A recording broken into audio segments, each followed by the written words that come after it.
ipasiporo ye Kabila kimenya iby'urugendo rwe yasadeka babahungu we muri migration ati mufunga ubwo buzire ngo ni passport. Katumbi akigera ku kibuga ntibakoreje mu byuma kiba kirabweje kiti invalid passport bati kinigi samba ahubwo umugambanyi bucece akuruma aguhuha huha. None se uretse ibyanwa byiza no kugambana bigaragara mu maso rata ubona rwa Kabila rutaberewe no kuryoha?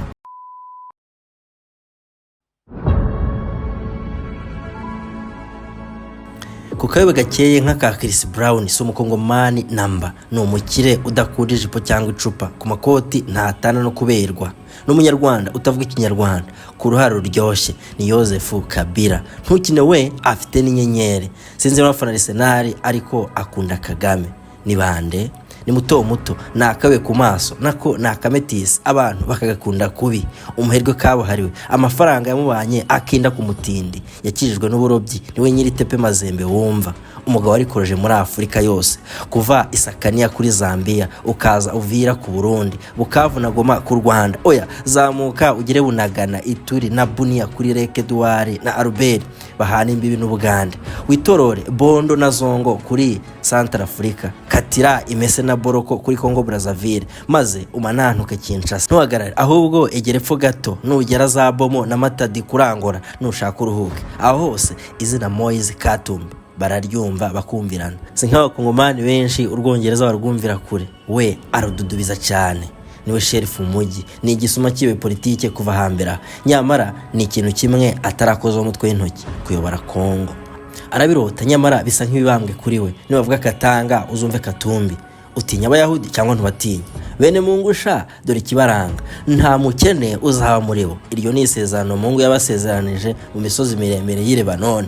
Moise Katumbi cyapwe umuyahudi muri Kongo ntutungurwe Moise Katumbi niwe utuzinduye inijimi ubwonko yende empereur kuwe ku itariki ya 30 Kamena mu 1960 nibwo Kongo yabonye ubwigenge nyuma y'imyaka 4 gusa ku ngoma ya Joseph Kasavubu mu 1964 mu kwezi kwa 12 itariki ya 28 nibwo Imana zasekeye Kongo icyamamare cyari kitujemo umukire uzabigira nk'umwuga yaravutse baburetse nkwere kuko tubitangira umuyahudi w'umusefaradike akakarakomeye kangufasha ntu yanjye nti umuyahudi w'umunyamahanga nako ubarizwa muri iryo tsinda ryitwa Sephardic Jews mumboneza ibitekerezo y'ikitwa Sefaradisme kibarizwamo benshi mu banyaburayi n'abanyamerika ya ruguru. Umwe muri abo ni umugiriki wahunze cya kigoryi ngo ni Benito Mussolini mu 1930 igihe Ubutaliyani bwari bugeze mu Bugiriki maze uyu muyahudi ahungana n'abashiki babiri biyizira iwabo ubutunzi sha iwabo abantu n'imitungo kamere bashikiye mu ntara ya Katanga muri Kongo y'Amajyepfo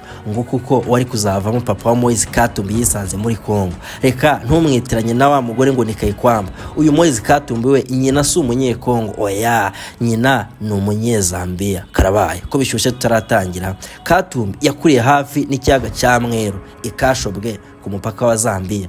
Wigeze wumva umuzungu kuruhu gusa nako umuzungu wabuze icyayi? Iyo mvugo yakomotse kuri se wa Moise Katumbi. Ibaze muri za 40 uyu muzungu yari umurobyi mu kiyaga cya Mweru. Sinzi niba wumvise uko umuzungu akena reka da ahubwo se sha harya umunyarwanda ati umwana w'intuza avukana isunzu imyaka 13 yonyine yari yahagije ngo yisanga ari umurobyi. Ndavuga Moise Katumbi. Burya koko icyo uzabaco ngo muragenda na nshuti yanjye umunyarwanda karenza ati ntukavumira itararenga ngo ni Joseph Kabila ngo ntabwo umuzi yabaye perezida wa Kongo imyaka 18 sufata kuva ku myaka 30 mu 2001 kugeza ku myaka 47 ejo bundi mu 2018 kuri ubu afite imyaka 54 afite PhD ni umukire kandi ni mwenyewe ni umukongomani ushinjwa kuba umunyarwanda neza ngwise ni umunyagitaramo sawa ko byanwa biconze neza uvanzemo utuvi twiza kugisura nk'iki byihebe mu maskyuti meza gusa ateye ubwoba reba akaboko kahagaze sha ibyuma biramutinya. Umva se uribuka M23 yo mu 2012 kuza dotsi tunyaruke iyo uribuka ibyo Kabila yayikoreye ibuka ibihugu yatabaje bikaza gutobera M23 cyakoze politike n'ibindi pe ahubwo kankwibwire ibyo utaroze Kabila na Katumbi bari inshuti nibyo umvise neza nkoresheje impitagiye. In 2006 and 2011, Katumbi supported Joseph Kabila for president of DRC. Ngayo nguko Kabila yatagira Moise Katumbi mu 2006 ntari kubona manda ya kabiri reka da ahubwo ongeraho na manda ya gatatu mu 2011 ni mwenyewe wamwishiriyeho inshuti yes bapfuye iki ngo ni ibya politiki da sawa abanzi batatu bahuriye mu kibindi kimwe ruraca nde umunyarwanda ati nzaba ndora ni mwene nzabona impa katubyinjiremo sasa muri politiki bite ngo nta kindi bashoboye uyu mugabo ni ikindi kintu nawe se ngaho muri zamine mu mafi mu bwikorezi niwe nukatira muri football niwe ubwo kandi sindaza muri politiki ku myaka 13 ye yaratangiye gahunda ze zo gucuruza amafi asize umunyu narobeweho reka ahubwo mu 1997 yashinze icyitwa MCK Mining Company Katanga iyi niyo yaciye ibintu mu gucukura bya bidiyama byabuze wabicukura muri Congo ahubwo icyitwa logistics urakizi aka kankavuge mu ruzungu by 2015 the company had grown to 1,900 employees and was a leading mining company in the country. Mu 2015 iyi MCK yari imaze kugira abakozi 1900. Sinzi nero kumva icyo kintu. Nyamara abakire dore uko bakora mu kwa 9 muri uwo mwaka yahise ayiteza ayihera kompanyi yitwa Necotrans ngo bashatse kumwica muri Second Congo War. Icyo gihe yahise yimanukira kwitsimba muri Zambia ahantu yakoreraga business z'ubwikorezi cyane ko ari naho nyina avuka. Yagarutse muri Congo ari uko zangabo za Kagame zazivuye muri Congo bamaze kumvikana Kabila. Politiki bite ngo football ntacyo mvuzeho ndaje sha reka nazazindi zita club giant ntacyo zizi ziriye nawe se ikipe ziruka zigenda indege ntizizime iyi yitwa Tipe Mazembe yabonye izuba mu bibaya bya Congo irumombashe ngo gikundura ageze mu matsinda byahise ko ari Confederation. Hano turi kuvuga ikipe ifite Champions League za CAF eshanu zose katubyogoshe dore incamake Tipe Mazembe Exile Moise Katumbi Chapwe sinzi niba wumvise urwego uyu ngo ni Katumbi gabanya ikiburi ataguhutaza yakoze muri FIFA yakoze muri CAF yakoze politike sasa aho ntiza amatwi Katanga igihugu kigenga cyangwa intara ya Congo ibyo yabaza Kisekedi Kirombo n'abambari be ahubwo andika ko Katumbi yabomora urukuta rumwinjiza muri politiki mu 2006 atorerwa ku mudepite maze mu 2007 bamuragiza Katangwa ngo bari wishumba kanongere norohereze abajenezi ntya. In September 2015 Katumbi resigned as a governor and formed his political party the People's Party for Reconstruction and Democracy. Nabivuze ngo mu 2015 Katumbi yaheneye Kabila maze ashinga ishyaka rye yise PPRD baburetse hano yarabineyemo yarakoze ku mantuza y'intaresha Kabila mwenyewe wari wibere mutumanyeri ko kuzana ikigoryi Kisekedi Kirombo yabonye ko imumetisa ashaka kumutobera niko kumukorera ishitani nuko bishushanyije kuri African News. Katumbi jailed 36 months in absentia fined $6 million. Katumbi adahari yakatiwe gufungwa amezi 36 anacibwa miliyoni 6 z'amadolari ya mande ndaka ahantu Kabila abera kabingwa sha aragukoma ntacyo uraje urebe byagiye gukora Kisekedi ico nzico tuzabibara mu nkuru tuzabwira abana bacu mu 2021 ahubwo se yashinjwaga ikisha ngo yagurishije inzitari yeda ibaza umukiri ukora ibyo bintu abaho se Kabila sha yatagira inama ya Episcopi Gatolika muri Congo ngo imufunguze ntiyari kuzavamo da maze mu 2018 yaranze abakidobya maze asekamo kandidatire president baburetse hano drama ziryoshe zitangirira numva bakumira reyo jyumenya impamvu sha jyutinya rubanda umuntu wa rubanda sha kuri Katumbi bisagukumira igikundira afite cyakubikira imbehe ucunze nabi wakongeraho amafaranga afite byagorana urumva icyo yakora agezeho abandi bafata amasuka bagahinga nabo sabana rero aho bamwumvise barakubita bakigezayo ntiki ku itariki ya 2 z'ukwezi kwa mbere mu 2018 Katumbi ati ndacyari wundi ndashaka kuba president mu gitondo cya kare akibwejura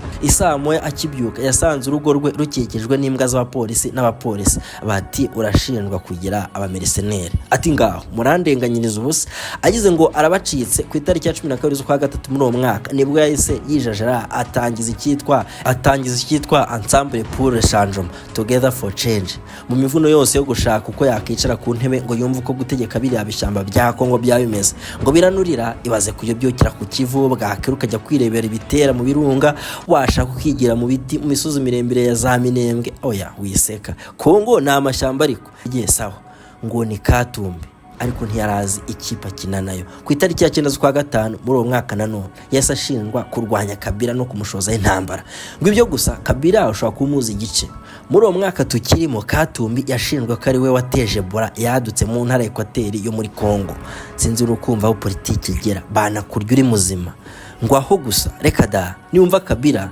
numureba muri biriya byanwa bisa nk'ibya Ruhaya umubonemo indwanyi mu mivuno ya politike yakumira bunguri. Subwo ntuzi ko ise Desire Kabila Che Guevara yamwirahiye ku bunyoni n'ubutiriganye. Uzabaze Kagame. Turacyari mu 2018 mu kwa gatandatu. Harabura amezi make ngo amatora amaposta ya Katumbi irumbashi yaratwiswe hafi no gutera urugo rwe. Ngo ni Kabila se sawa wikiye byavuzwe ko ari we ubiri inyuma byose, ahubwo ngo bashatse no kwica bamwe mu muryango wa Katumbi. Nibwo ngitangira bati gumana Jim ubwo dutyaza iminwa yacu buri munsi ngo dukora iki turyohera amatwi yawe. Turacyari mu 2018 anyuze kuri Skype ku itariki ya 9 z'ukwa gatandatu yatanze imbwirwaruhamwe ya mbere ku banyekongo. Hashize iminsi 5 gusa kuko hari tariki ya 13 muri uko kwezi yahise afatirwa i Buruseli mu Bubiligi ku kibuga cy'indege cyitwa Zeventem Airport. Batowe sha ni gutugenda na passport y'indyo ngo nta Kabila wumvise musaba sha nakubwiye ngo icaza kabuno ngo tature ibya Kabila na Katumbi. I passport ye Kabila kimenye by'urugendo rwe yasagiye kaba abahungu be muri migration ati mufunga ubwo buzire ngo ni passport. Katumbi akigera ku kibuga ntibakoreje mu byuma kiba kirabweje kiti invalid passport bati kine gisamba ahubwo. Burya rero ngo Katumbi yari yigiriye mu Burusiya kwihera ijisho uko igikombe cy'isi cya 2018 gitangirwa ku mugaragaro. Ngo byahereye he tuza iyi episode ya 2 tukiriho kankugeze mu kwa 8 nanone mu 2018 ku itariki ya 3 mu gitondo cya kare ashaka kwinjira muri Kongo yiviri wabo ha kabiri. Ibuka ko nakubwiye ko nyina avuka muri Zambia. Akigera ku mpaka wa Zambia na Kongo rero yategereje ko bafungura bariyeri baramuhenera. Dore yaye ni ngo ni France 24 uko ibidekarika. Ku munsi ukurikiyeho ku itariki ya 4 z'ukwa 8 muri uwo mwaka saa moya za mu gitondo umutwe w'inkuru ya video ya Katumbi ku mpaka bati DR Congo opposition leader Katumbi refused entry at border in candidacy bid. Mu gihe yari yipanze akazi ngo aje gutanga kandidatire Kabila yisa muhirinde somo rya politiki ati ntabwo twiganye shange politiki narivukanye papa ni Laurent Desire Kabila reka so ari umurobyi. Ahubwo ngo ku itariki ya 5 umunyamategeko we Eric Dupont Moret yavuze ko ngo barajya kurega Kabila muri UN ariko ngo byaranze byafashe ubusa. Ngayo nguko Kabila yamukinnye kazungu anarara byarangiye atagaragaye kuri liste yitora mu 2018. Ariko 5G yawe ikora neza cyangwa huzo vuba harya ibyo byose Kabila ngo yabikoraga iki ihute twabigarutseho kenshi hano kuri Jim ubwo kagufasha. Yashaka ko Kisekedi Chirombo ari wa president kuko niwe yasumagamo ubugoryi n'ubukene bwinshi byatuma amukoreramo. Yarebaga Katumbi akabona ntiyarosyaho kandi koko fata abafana b'amazembe wongera amafaranga afite umwuka nagusobanurisha. Subwo ntabwo wumva ko Katumbi ari we president Kongo ikene byihorere ayo nayanjye none ni iki. Uyu munsi tuvugana Joseph Kabila arabarizwa i Goma. Amakuru atari vumbi yemeza ko Moise Katumbi Chapwe anyuze mu Rwanda nawe tayari ategerejwe i Goma. Aha no Jim ubwonko izira gahunda ni imwe dutyaza imwacu buri munsi ngo turyohera amatwi yawe. Ikibazo ni bazakona bate abagabo bahanganye kuva mu 2015 nk'imbwa n'injangwe. M23 irabahuza bishoboke. None se uretse kwa Katumbi atari umukongomani pire rata we ntiyaryoha nka Kabila. Ntuzi ko afite arenga biliyoni 1.5 y'amadolari cyangwa ntuzi ko nta kipe ikinisha abasore basa nanjye nawe yatwaye ibikombe nk'amazembe. Ntacyo menya ko ubutaka bwa Katanga bwose arubwe nimbe bana ko n'umugambanyi bucece akuruma aguhuha huha.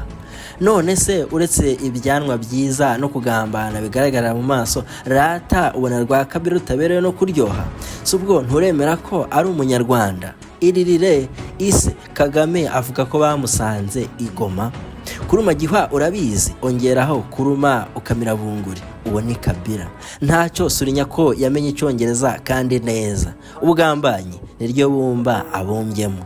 Ahubwo katwibaze none se ushingiye ku bugome Kabila akoreye Katumbi urumva bazakorana? Ahubwo se kuki atari Kisekedi watumijeho Kabila mu mivuno myinshi ya politike akabaje kurimbura M23 bya nyabyo? Katuzabipfundikize part 2. Until next time. Kabila mwenye wari wibere